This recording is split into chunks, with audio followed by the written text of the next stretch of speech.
So, good loyal customer and friend of the shop. I've been going here for a little over a year now. Currently, they're building my Corvette.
So I think I first bought the car here back in, what was it, 2 years ago? It was right after Ocean City cruising. I had the car built by another shop. Long story short, they didn't do a very good job with it. The car was making okay power, but I feel like it was definitely on the lower end with the build that I had.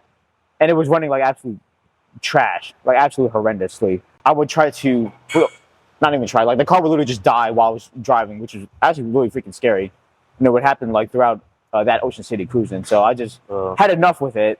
I think that back then your problem was with whoever wired the Meth kit. Yeah. It was coming on with partial throttle. Okay. Yeah, because they didn't have it triggered for like a mass airflow trigger or like map trigger. They were doing it off the pedal. Okay. So you were literally spraying Meth just driving it normal. That's insane. Which would actually flood the motor a little bit. That can cause it to cut off. Yeah. And another thing that the shop got messed up was my ice tank. So my ice tank was actually, the tubes were actually routed backwards. So there was actually no water going into my supercharger at the time. And I noticed it at first because when I first brought it home from the other shop, I did a pull. And literally after one pull, the car went into limp mode. You know, I called the guy and he literally just said, hey, just give it some time. All the parts are breaking in. That first sparked my concern. And I was able to drive it from here to Ocean City fine. But when I got to my destination, Ocean City, I noticed my temperatures were through the roof. Like, just casually driving, I think my temps were, my manifold temps were like 180, and I didn't like get on it at all. Yeah. Like 180, that's what you get after a pull. Yes. But still, like 180, that's like after doing a pull. I didn't get on it at all. So that's when me and my friends Chad and Tony, we found out that my ice tank was, you know, routed backwards, and there was no coolant going into my supercharger at all. So that was a fun ordeal. We spent basically half of Ocean City in my friend's garage fixing my ice tank. So that was quite fun. So we got back from Ocean City. I found you guys through my other friend who recommended me, y'all to me. So I brought the car over just to have it looked over. At the time, your other tuner that was working here, he found quite a lot wrong with my tune at the time.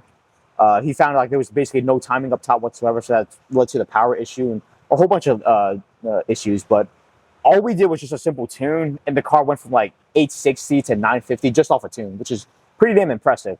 Granted, that should have been the power that I was making. I should have been making from the beginning, right? But I mean, we got that squared away. Unfortunately, my clutch started going bad because of the amount of power that we were pushing, so we upgraded to a Monster Triple, which what I should have did in the first place. But yeah. I mean, yeah. But we got the new clutch in. The car ran perfectly. The only thing is I don't like relying on meth. So exactly. Honestly, if you don't need meth, you should not run it. Yeah. I just do it because I need it for cooling. My current setup, it produces a lot of heat, and I'm too cheap for a rear-mounted ice tank. So that's what we're rolling with right now. But yeah, the car ran like great after we redid the tune, got the new clutch in, and then disaster struck. Basically, the previous shop, they also messed up my camshaft as well. I'm not going to go into like the full details of it, but just know they messed up the cam package so bad that my motor went bad. And then that started the whole fiasco of trying to work with the warranty company and trying to work with, the previous shop and a whole bunch of those external factors that was just an absolute headache to work out. But we eventually did work things out. Things did work out in my favor, which was great. So we eventually got the car rebuilt. It's still stock cube, stock 377, just rods, pistons, and a new crankshaft. All forged. All forged. All forged. Yeah. Yep. And since we got a stronger block now, I wanted to push the power a little bit more. So that's when I upgraded from the LT4 supercharger to the Magnuson 2650. Heard great things about Magnuson 2650, so just decided to go that route with my car. And run the DSX Atlas port injection with that as well.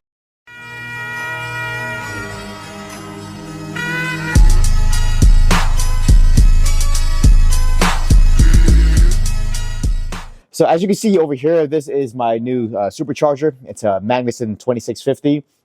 The 2650 stands for the amount of displacement that the rotors output. So it's a pretty beefy boy.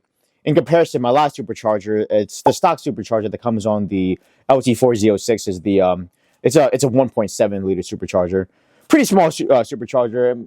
It does its job, especially once you port it. But with the horsepower numbers that we're trying to go for, we definitely needed something bigger. So that's why we went with the Magnuson 2650 as well. These things are tried and true. They've done plenty of 1,000 horsepower plus builds with various Corvettes in all LT4 platforms with the Magnuson 2650. This in particular, we're going to do a larger snout, and we're also going to send it to Kong Performance to get it ported as well. A lot of people don't know, but Kong Performance actually ports Magnuson 2650s as well. So they're highly recommended for the horsepower numbers that we're trying to go for. Just better throttle response, much more whine, higher horsepower potential. But yeah, once we port this thing, it'll definitely help us get where we want. And we're also going port injection with the car as well. And the thing about port injection with these vehicles is the port injection plates actually rise the supercharger a little bit higher. And given that it's such a big supercharger and the engine bay in the C7 Corvettes are not really big, we needed to get a custom-made supercharger lid for it as well. So this right here, again, it's smaller than the stock lid that we have on here on the Magnuson, so that way it'll allow the Magnuson to actually fit and clear my hood. But at the same time, it's functional as well. Provides a little bit more airflow, a bit more whine as well. And as you can see, I got my Instagram moniker on here as well. So you don't follow me, please follow me. Got a pretty badass Corvette.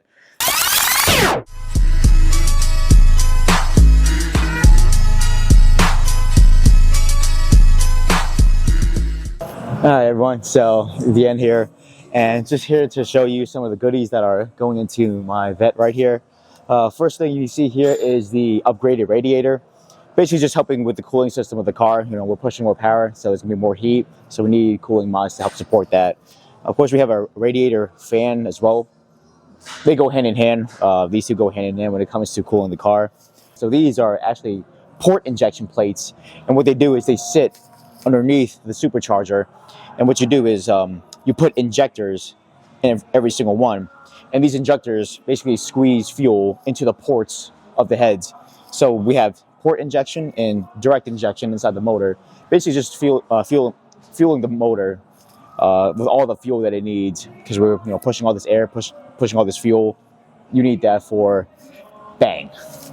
To go along with the port of the supercharger, we also got a bigger throttle body, Katech 120, big old fat boy. You can see I can literally fit my fist through that.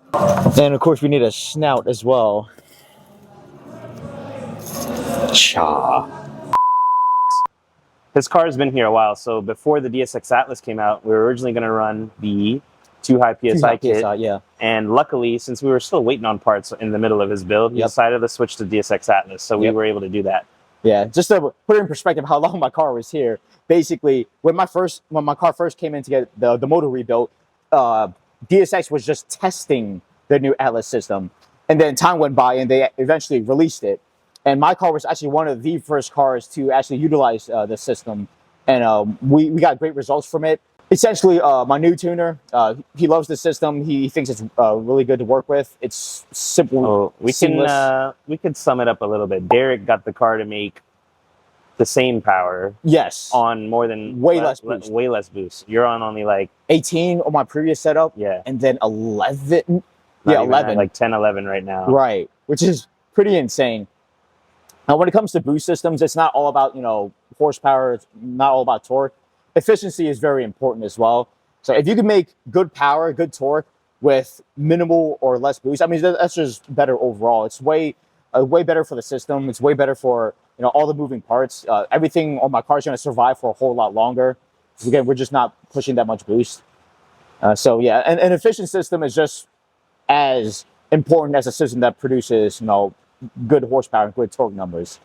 So we had the Magnuson 2650, we had the DSX Atlas. What else did we do? Oh yeah, we did that cute little harness bar and what do they call it? You got your bucket race harness. Yeah. We got a harness bar and a race harness. So yeah, I got the bucket seats with this car. So I figured, you know, a race harness is gonna look good on it, and it does. In my opinion, it really does look good on the car. Oh, that's another thing. We also added a new DSX Idler system as well. When we first tuned the car on its new setup, it was running into really bad belt slippage issues. I think we only got to what, 10, not, no, less than that, like 8-9 pounds of boost. You were getting like, I would say before it was around 6 to 7. Yeah. We got it up to now without any slip. It's holding about 10 pounds right now. Yeah, which is crazy because we actually hit 4-digit horsepower numbers with pretty much 6 pounds of boost, and that just shows you how efficient the system is. So once we fixed that belt slippage issue, you know, we were able to get up to like 10, 11 pounds of boost and make really good power with the setup.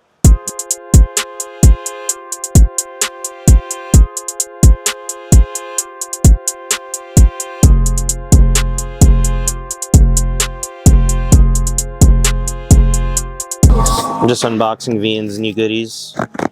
Got a cool bigger aux pump,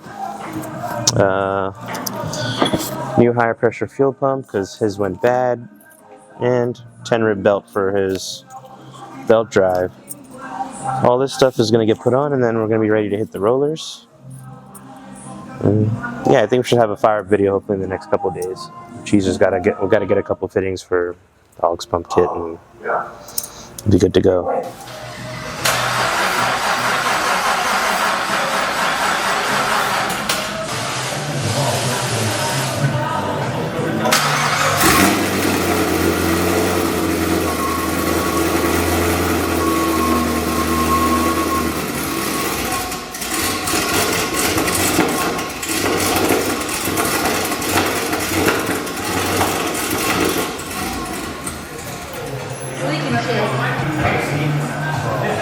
Yeah, we still have a lot of cats.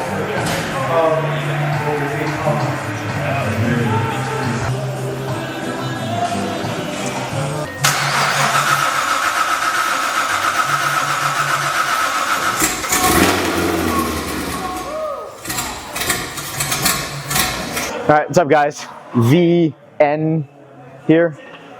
So here's the vet. We ran into a bit of a problem, and the problem is this right here. So this is a high pressure fuel pump. It sits right below the supercharger, and it basically feeds fuel on the high side of the car. So essentially what happened was, because the car sat for so long, and because I was running an ethanol blend, this went bad.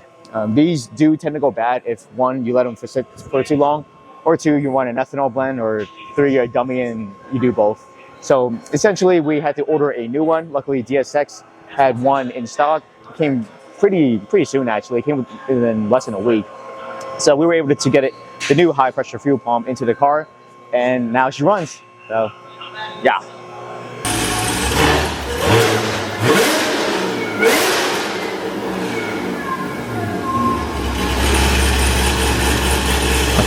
So this is what we're replacing right now.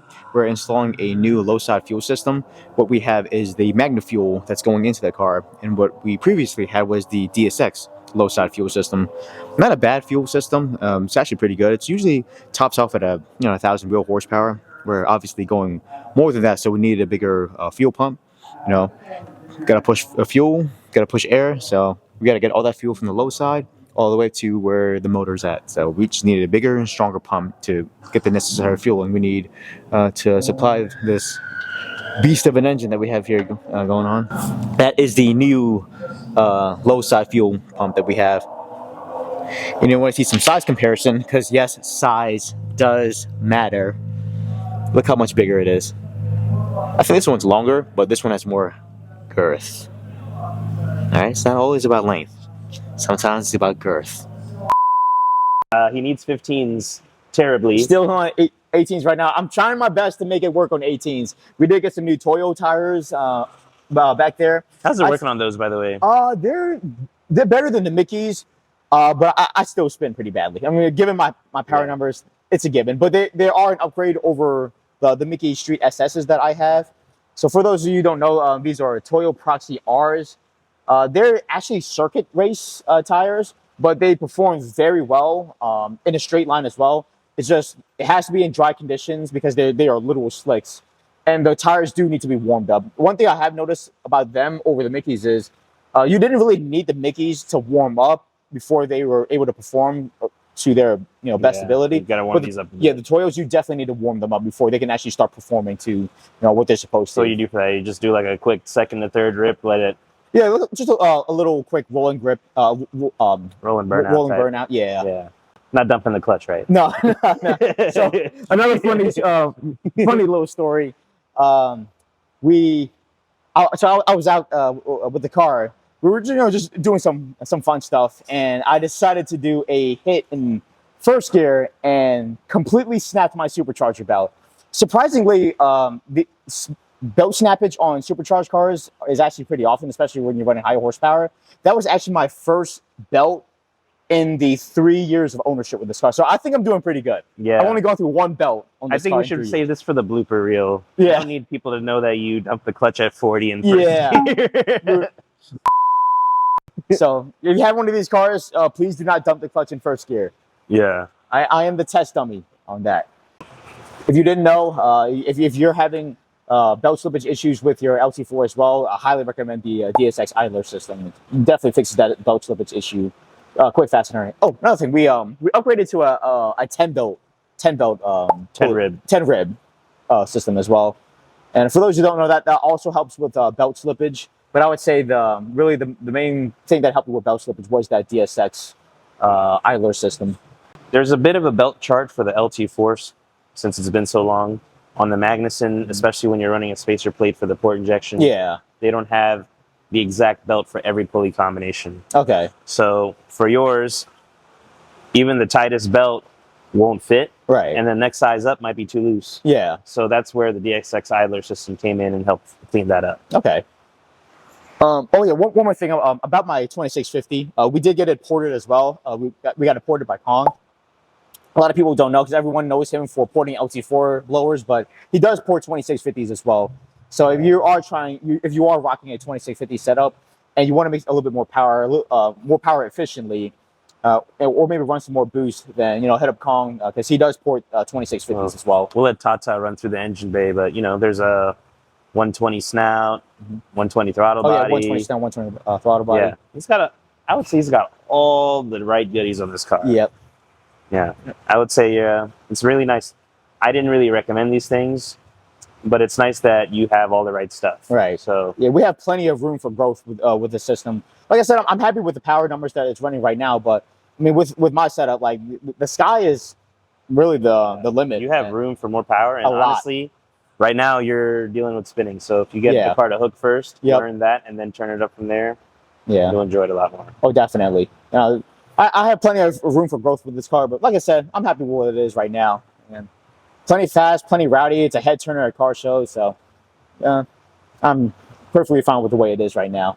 To help with my cooling system, we did get a CSF radiator and CSF radiator fan as well.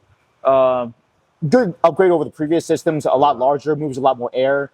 I think the 14 to 16 or 17 C7s all had engine coolant issues, so upgrading to the CSF with the upgraded fan is definitely a good purchase. Yep.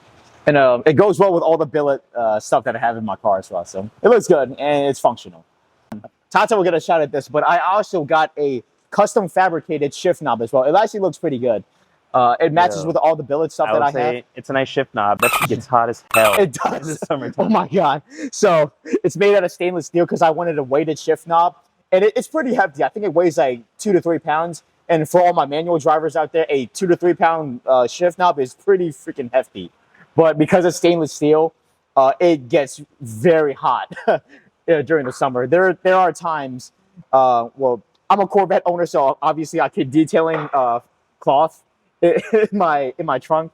So have been times where I had to pull the cloth out and put it over my shift knob because my shift knob was just way too hot to fool around with. So future plans for this car, I mean, it's pretty much right where I want it to be. I'm super happy with the car. I'm super happy with the numbers it makes. It's a complete head turner. You know, a lot of shows. It's rowdy as hell. Like Ash said, you know, a 15-inch conversion is probably within my future, but I mean, as of now, I waited long enough for this car, so I'm just enjoying it for what it is. Yeah, I would wait till like the wintertime, maybe do 15s. Yeah. Better ice tank system.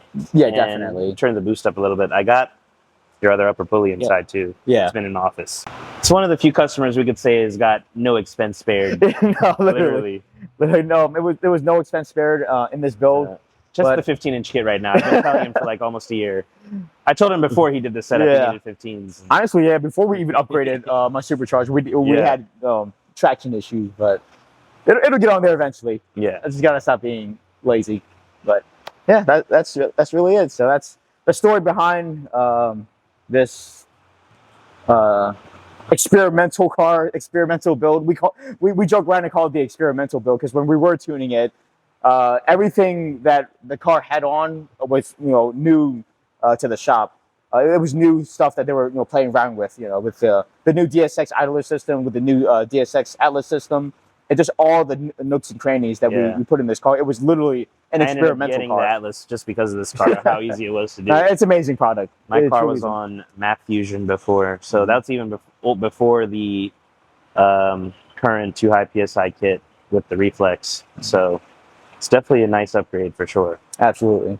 So you got an LT4 system yourself and you want to go port injection route, highly recommend the Atlas system. Nothing wrong with the other systems out there, but it's just the Atlas system it's so seamless. They advertise it as it just works. No, it literally just works. So what else did we do with my car? That's about it. Stock transmission, stock diff. Yeah. We did everything, Tata, while you were on your phone. We talked about everything. Vien made sure he mentioned all of his billet parts. That's one thing we didn't talk about was the billet valve covers. And the lid. And the billet lid. He's got the whole DSX catalog on Pretty much. I am the catalog car. Yeah, just about. It's literally the whole DSX catalog on this thing. So, which actually, we got the Magnuson from DSX too. So you literally got everything from DSX. So shout out Dave. He did a great job. Dave at DSX. Appreciate it, Dave.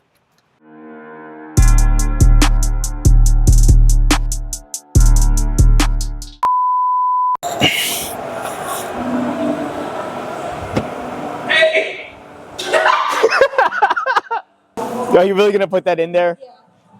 I'm gonna fucking kill you. Tata just tried to kickflip one of our like wooden ramps that we use for like low cars on our lift. Just don't hit Vien's car.